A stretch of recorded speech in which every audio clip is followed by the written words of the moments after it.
don't need to change a car. You don't need big wide mirrors. It's really easy to maneuver. You know, we have a number of single women customers who go camping on their own, and that's given them the freedom that they're looking for. Easy to manage, you know.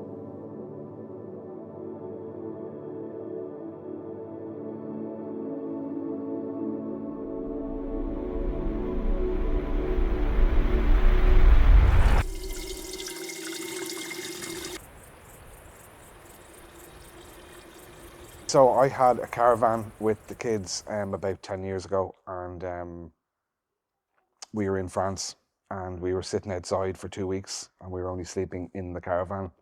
And I realized that, you know, such a big product that we're towing through the country using lots of fuel, and we weren't using it to its full capacity. And also we didn't want to be inside it because you're just looking out at nature. We wanted something a bit more interactive, I suppose.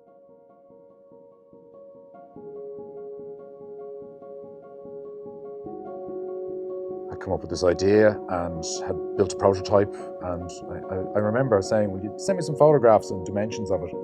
I've got a couple of months free. I'll start drawing it up in 3D.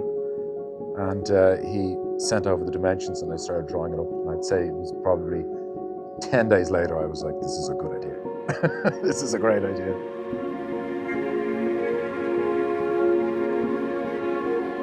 Gives people that ability to get outdoors without spending 80, 90,000 euro on a camper van, or 40,000 euro on a caravan, and you have to change your car because it's so big. And I mean, this product is lightweight, compact, so you can tow it with pretty much any car, and you can carry all your stuff, and it just takes a couple of minutes to set up, you know.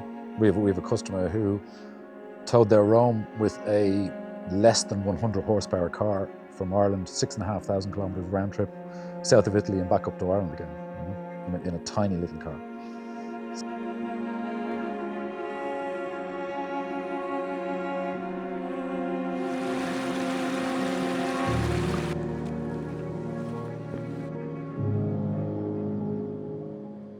Look, a lot of people don't understand this product, but they're not our customer, you know. So yeah, that's always a challenge. There's no doubt about it. But you have to just go with your gut, you know. I mean, you're breaking new frontiers here. We're the only Irish caravan manufacturers, you know, in the country. So it's, you know, there's nobody to refer to or to ask about. You just have to do it. You know, there's a micro caravan scene in Central Europe, you know, that we're part of. But yeah, in Ireland, there's no other people making caravans. So we've just done it, and we've used each other, you know, for support and advice. 100%. Yeah. And yeah, good days and bad days, but it's all good. At the end of the day, you know, people are buying these products and enjoying them, and it's allowing them to get into the outdoors and switch their brain off or switch their phone off, or both, and enjoy what's out there like we experienced today, you know. So yeah, so it's been amazing, really, you know.